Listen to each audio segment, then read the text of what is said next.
The morning started like any other Tuesday in 2157, but it would be the last normal day humanity would ever know. At exactly 9:47 a.m., every screen on Earth flickered to life simultaneously. Television sets in busy coffee shops, computer monitors, in office buildings, even the tiny displays on personal devices all showed the same image. An alien face appeared on every screen across the planet. The creature had pale blue skin stretched tight over sharp bones, and its eyes were large and completely black. When it spoke, its voice was calm and cold, like a doctor delivering terrible news. "People of Earth," the being said, "I am Ambassador Thren of the Cathera species. We speak for the Galactic Collective, which represents 17 civilizations that travel among the stars." Dr. Kim Hanna was in her office at the Global Space Initiative when the transmission began. She had been reviewing reports about humanity's first attempts to build faster-than-light spacecraft. Now she watched in growing horror as the alien continued speaking. "Your species has been observed for many years," Thren explained. "We have watched your wars, studied your history, and analyzed your behavior. After careful consideration, we have reached a decision that all 17 member civilizations agree upon." The alien paused, and in that moment, every human on Earth held their breath. "Humanity is not compatible with galactic civilization. You are too aggressive, too violent, and too territorial to be trusted among the stars. Therefore, effective. Immediately, your solar system is under complete quarantine." Dr. Kim felt her heart sink as Thren continued explaining the terms. No alien ship would ever visit Earth. No human ship would be allowed to leave the solar system. No trade, no communication, no help of any kind would be offered. Humanity would be left alone to either learn to live in peace or destroy itself. "Trying. We do not do this out of hatred," the ambassador said. "We do this out of necessity. The galaxy has learned to live in harmony. We cannot allow a species that glorifies violence to spread among the stars and threaten that peace." As if to prove their point, the alien showed images of Earth's endless wars. Soldiers fighting in trenches, cities burning, nuclear weapons exploding. The footage was accurate and devastating. Dr. Kim watched her own species' violent history play out on screen and felt a deep shame.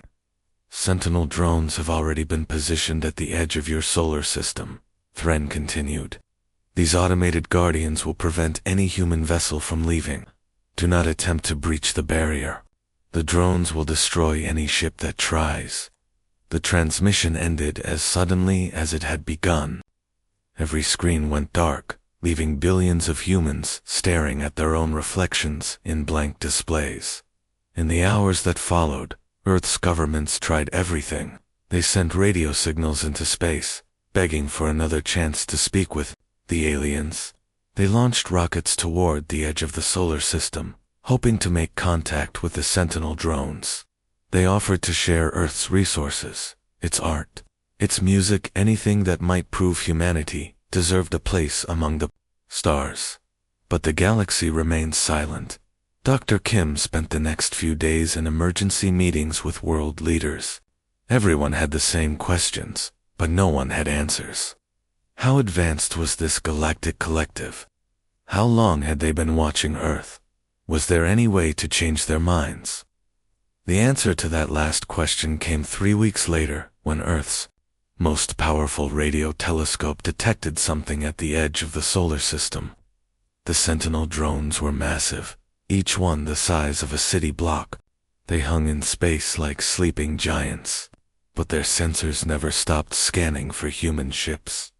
When a small probe launched from Mars tried to pass through the barrier, the drones reacted instantly. A beam of pure energy vaporized the probe, so completely that not even dust remained. The message was clear. The quarantine was real, and it was absolute.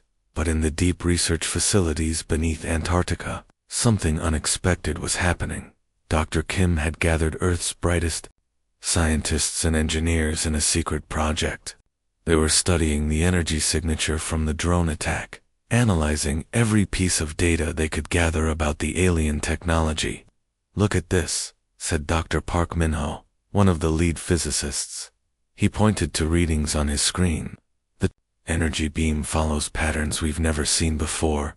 It's almost like the drones are using our own physics against us, but in ways we never imagined." Dr. Kim studied the data and felt something stir inside her, not despair, but determination. The aliens had called humanity too aggressive, too violent to join their peaceful galaxy. They had tried to cage Earth's most dangerous species behind an impenetrable barrier. What they didn't understand was that humans had always been at their most dangerous when they were cornered. The same aggressive nature that had condemned them in alien eyes was about to become their greatest weapon. In the frozen laboratories beneath the ice, humanity was about to prove that sometimes the most violent species was also the most adaptable. The galaxy had turned away from Earth, but they had made one crucial mistake. They had given humanity time to prepare, and they had underestimated what humans could accomplish when they had nothing left to lose. 5 years had passed since the galaxy turned its back on Earth, and the planet was no longer recognizable. The old world of competing nations and separate armies had died the day the aliens delivered their ultimatum. In its place rose something unified and terrifying, a single human civilization bent on one goal, breaking free from their cosmic prison. Dr. Kim. Hannah walked through the corridors of the Nevada facility, her footsteps echoing in the underground complex that stretched for miles beneath the desert. She had aged 10 years in the past 5, her hair now streaked with gray, and her eyes carrying the weight of desperate decisions. As the director of Project Prometheus, she controlled resources that would have been unimaginable before the quarantine. Every major government on Earth had dissolved their military budgets into her project. Every scientist worth their degree had been recruited. Every factory had been converted to produce components for humanity's last hope. The world's children learned mathematics and physics alongside combat training, because everyone understood that survival depended on both knowledge and strength. The breakthrough had come 18 months ago, when a team of engineers managed to capture microscopic debris from the alien barrier. The Sentinel drones occasionally shed tiny fragments as they maintained their positions, and human collection ships had risked everything to gather these pieces. Most attempts ended in the ships being vaporized, but a few succeeded in bringing back samples. Dr. Park Min-ho had been the first to understand what they were looking at. The alien technology isn't just advanced, he had explained to Kim during one of their late-night research sessions. It's alive. These components adapt and change based on their environment. They're not just machines, they're like metal organisms. That discovery had changed everything. Human engineers couldn't build technology as sophisticated as the aliens possessed, but they could do something the peaceful Galactic Collective had never considered. They could corrupt it. They could take the aliens' living technology and teach it to hate. Captain Lee Jinho stood in the main hangar, staring at the result of years of desperate work. The ship before him looked like something from a nightmare. Its hull was a twisted mixture of Earth steel and alien components that seemed to pulse with their own heartbeat. The surface was covered in strange patterns that hurt to look at directly, and the engines produced sounds that made people's teeth ache. "She's beautiful, isn't she?" Dr. Kim said as she joined him. There was no humor in her voice, only the grim satisfaction of someone who had accomplished the impossible. "Beautiful isn't the word I'd use," Lee replied. He was one of Earth's best pilots, chosen for this mission because of his ability to stay calm under pressure. Looking at the ship, he felt anything but calm. "It looks like it wants to kill something." "That's exactly what it wants to do," Kim confirmed. "We've programmed the alien components to see the barrier as a threat. The ship's entire purpose is to break through that barrier and survive long enough to prove it can be done." The vessel had no official name. The engineers simply called it the weapon because that's what it was.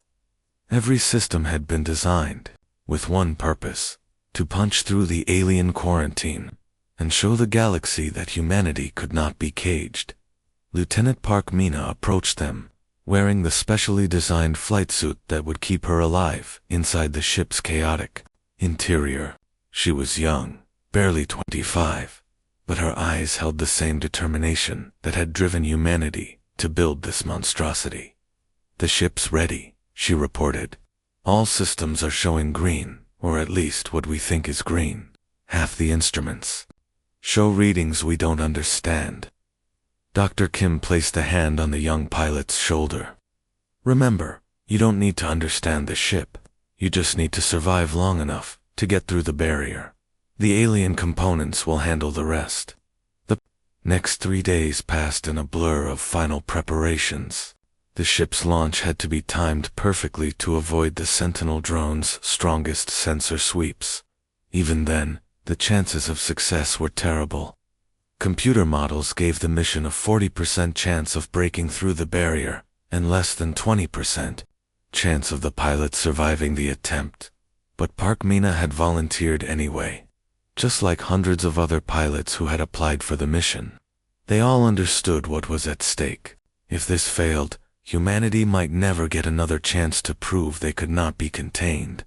As the ship lifted off from the hidden launch pad, its engines screaming with frequencies that shattered windows for miles around, every human on Earth held their breath. The vessel accelerated toward the edge of the solar system, carrying with it the hopes and fury of an entire species. 3 days later, alarms began screaming across every monitoring station in galactic collective space. The impossible had happened. The quarantined species had done something no civilization had ever attempted. They had weaponized their own isolation, turning the very technology meant to contain them into a tool of escape. The ship had punched through the barrier, its corrupted, alien components overwhelming the Sentinel drone's defenses.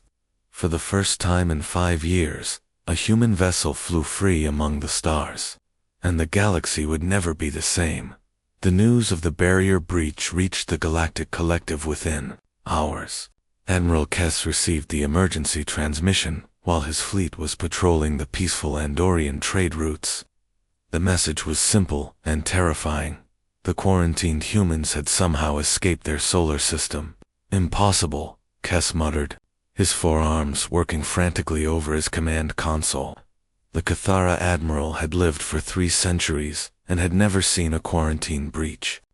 The Sentinel drones were foolproof, their technology beyond the understanding of primitive species like humanity. But the sensor readings didn't lie. A human ship had punched through the barrier and was now loose among the stars. Even worse, the ship's energy signature was completely wrong. It wasn't just human technology, it was something hybrid, something that shouldn't exist. Within 6 hours, Admiral Kess had assembled a fleet of 80 ships. It was the largest military force the collective had deployed in over a century. The peaceful galaxy had little need for massive fleets, but the humans had forced their hand. This outbreak had to be contained before it spread. "We'll surround their system and destroy whatever primitive vessels they've managed to cobble together," Kess told his fellow commanders during the battle briefing. "One ship broke through by luck. We won't give them a chance to repeat that mistake." The collective fleet arrived at the edge of the Sol system expecting to find a single, damaged human vessel hiding behind their planets. Instead, they found a swarm of horrors waiting for them. Hundreds of ships emerged from behind Earth's moon, each one a twisted nightmare of impossible engineering. They looked like metal beasts that had been torn apart and rebuilt by men. Their hulls pulsed with veins of alien technology, and their engines left trails of energy that made collective sensors malfunction. "What are those things?" whispered Commander Yell, the fleet's tactical officer.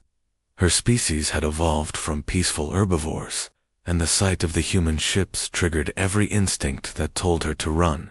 Admiral Kess stared at the tactical display in growing horror. The human ships weren't just moving randomly, they were coordinating like a pack of hunters.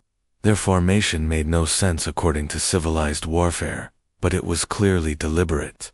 "All ships, maintain formation," Kess ordered. These are still primitive humans. Our technology is superior.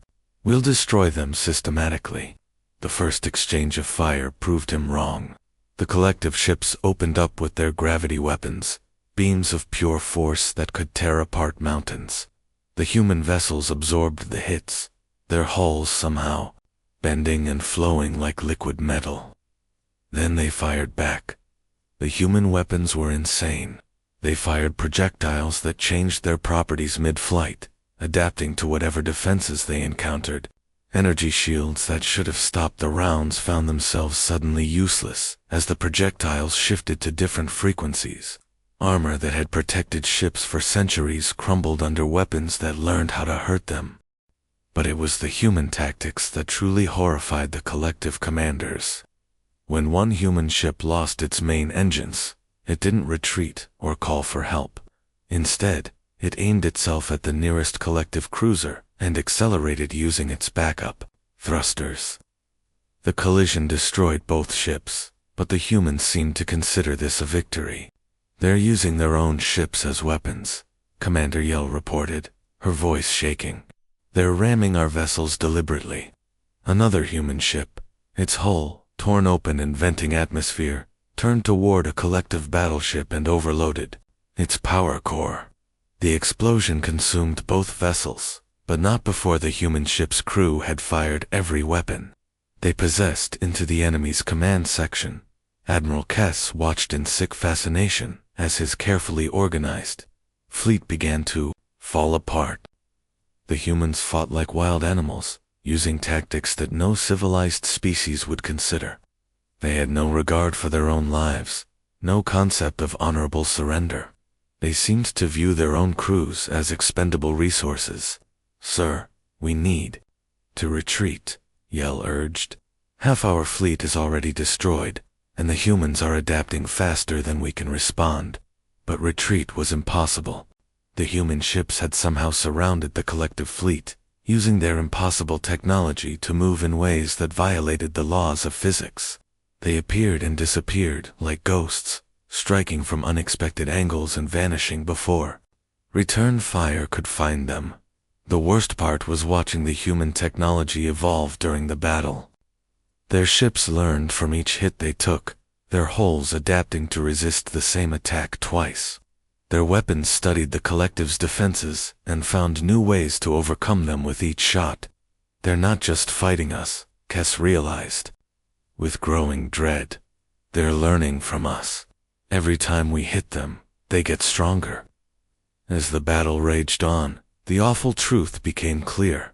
The humans hadn't just escaped their quarantine, they had used it to become something monstrous. They had taken the galaxy's most advanced technology and corrupted it into weapons of chaos. They had embraced instability and turned it into a strength. When the surviving collective ships finally managed to flee, leaving behind the wreckage of their proud fleet, Admiral Kess understood what they had done. The galaxy hadn't quarantined a primitive species to protect itself. They had created their own executioner, and now it was loose among the stars. The war had been raging for 18 months when Captain Lee Jinho received his latest orders. Standing on the bridge of the UES Defiance, he studied the star map showing collective territory. Red markers indicated destroyed alien bases, while blue dots showed human forces spreading like an infection across the galaxy. "Target confirmed," reported his tactical officer, Lieutenant Cho Yu. "The mining station at Kepler 442 is heavily defended, but our scouts report it's producing the rare metals they use for their shield generators." Lee nodded, his face grim. The man who had once been Earth's finest test pilot was now something else entirely, a predator hunting among the stars. His ship, the Defiance, had been rebuilt so many times with captured alien technology that it barely resembled its original design. The hull was covered in strange growths that pulsed with stolen energy, and the engines hummed with frequencies that made reality itself seem unstable. "Prep the boarding teams," Lee ordered. "We're not just destroying this station, we're taking it." This was how humans fought now. They didn't just defeat their enemies, they consumed them. Every alien ship they captured was stripped down and studied. Every piece of technology was reverse engineered and improved. The collective had spent thousands of years perfecting their peaceful civilization, and humans were stealing all of it in a matter of months. 3 days later, the human fleet materialized around the mining station without warning. The collective defenders barely had time to raise their shields before the first wave of attacks began. But the humans didn't use conventional weapons.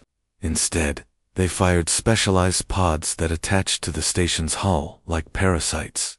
The pods began eating through the alien metal, creating entry points for human soldiers.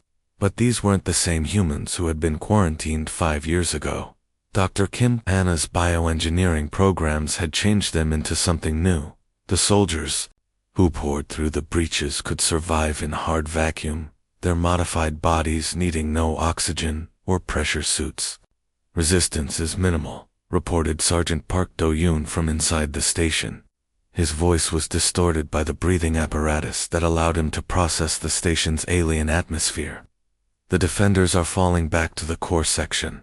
Lee watched the battle unfold from his command center, deep within Earth's solar system. As Supreme Military Coordinator, Dr. Kim Hanna had access to every human ship in the galaxy through their quantum communication network. She could see the war from 1,000 different perspectives simultaneously. The irony was not lost on her.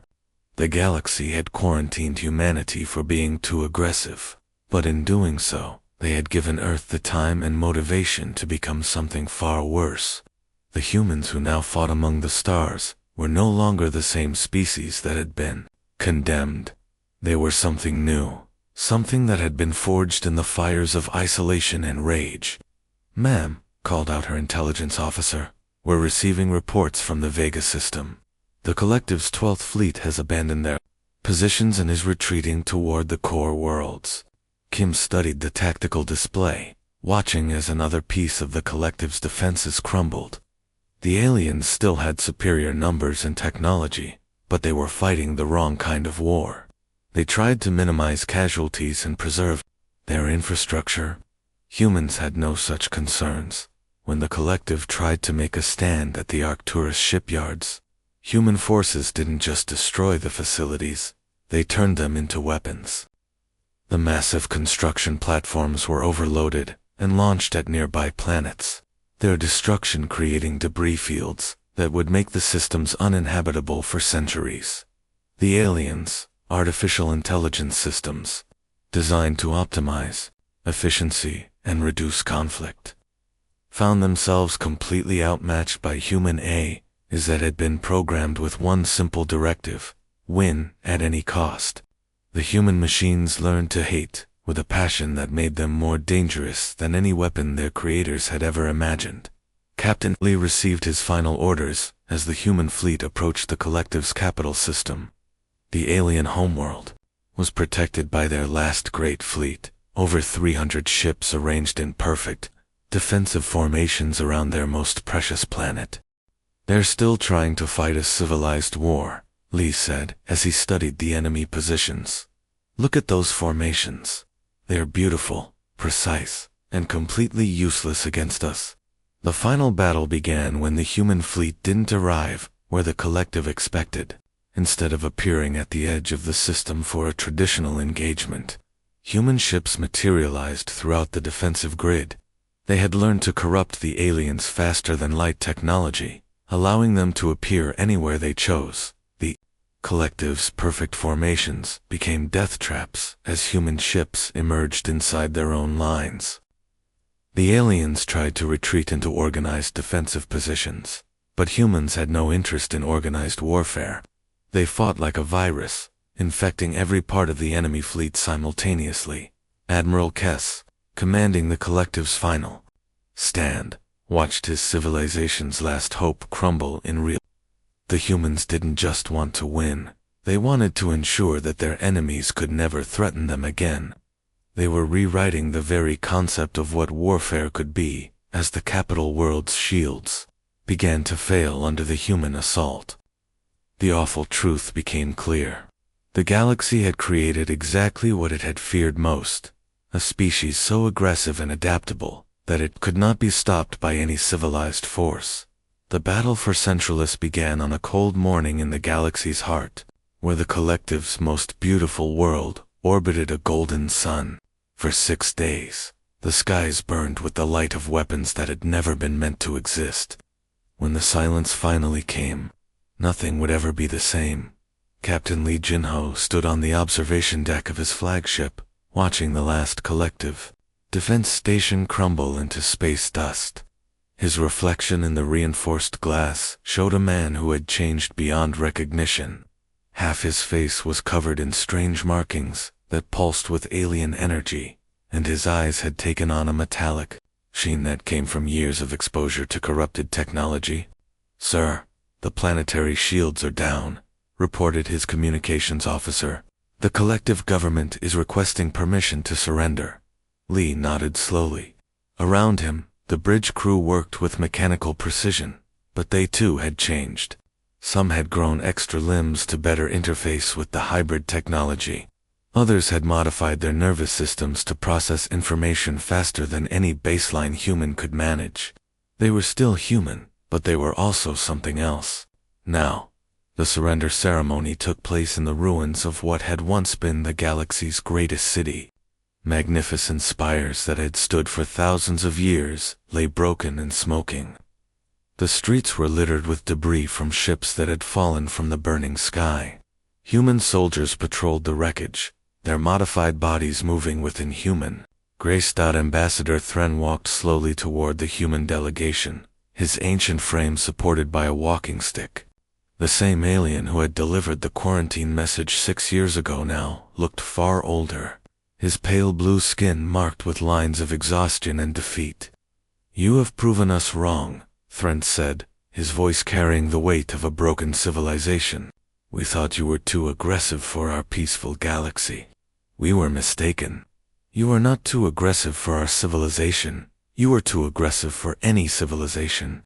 Dr. Kim Hanna stood among the human representatives, wearing the simple black uniform that had become the standard for Earth's military leadership. She had aged beyond her years, her hair now completely white, and her hands bearing the scars of countless experiments with alien technology. As she listened to the surrender, she felt no triumph, only a deep exhaustion. "We accept your surrender," she replied formally.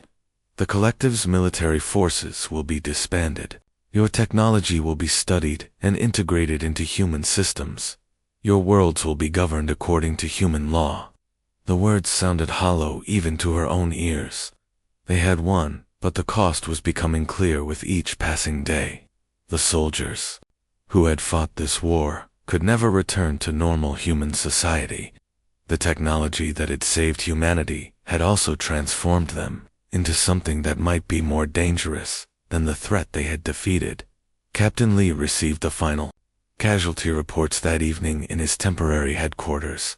The numbers were staggering, but not in the way anyone had expected. Human military casualties had been relatively light.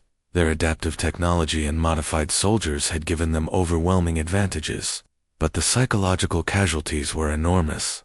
Over 60% of our combat personnel show signs of severe mental modification, reported Dr. Park Soman, the fleet's chief medical officer. They can't process normal human emotions anymore. The alien technology has changed how their brains work. Lee looked out the window at the human ships patrolling the conquered city. Their hulls still crackled with barely contained energy, and their crews emerged only when necessary. The men and women who had fought this war had become something that ordinary humans found disturbing to be around. "What about the civilians back on Earth?" Lee asked. "They're afraid of us," Dr. Park admitted. "The soldiers who have returned home are having trouble integrating back into society. Some can't even remember why they once cared about the things normal humans care about." The truth was becoming impossible to ignore. Humanity had won the war, but in doing so, they had lost something essential about themselves. The aggressive nature that had condemned them in alien eyes had been refined and perfected until it had consumed everything else about their species. Dr. Kim Hannah walked through the conquered city that night, accompanied by a small guard detail. The streets were eerily quiet, filled only with the hum of human technology and the distant sounds of reconstruction efforts. The galaxy's 17 civilizations had surrendered completely, but their defeat felt more like a funeral than a victory. In the years that followed, Earth would rebuild the galaxy according to human principles. Efficiency would replace the aliens. Careful deliberation. Strength would be valued over wisdom. The peaceful trade routes that had connected civilizations for millennia would become military highways for human expansion. But the species that emerged from the quarantine bore little resemblance to the one that had first reached for the stars. They had become exactly what the collective had feared, and in doing so, had lost something precious that could never be recovered. The irony was perfect and terrible. The galaxy had tried to protect itself from humanity's aggression by isolating Earth. Instead, they had given humanity the time and motivation to perfect that aggression into something far worse than anything they had originally feared. Ambassador Thrin had been right in his final assessment. Humanity had not been too aggressive for galactic civilization. They had been too aggressive for any civilization at all, including their own.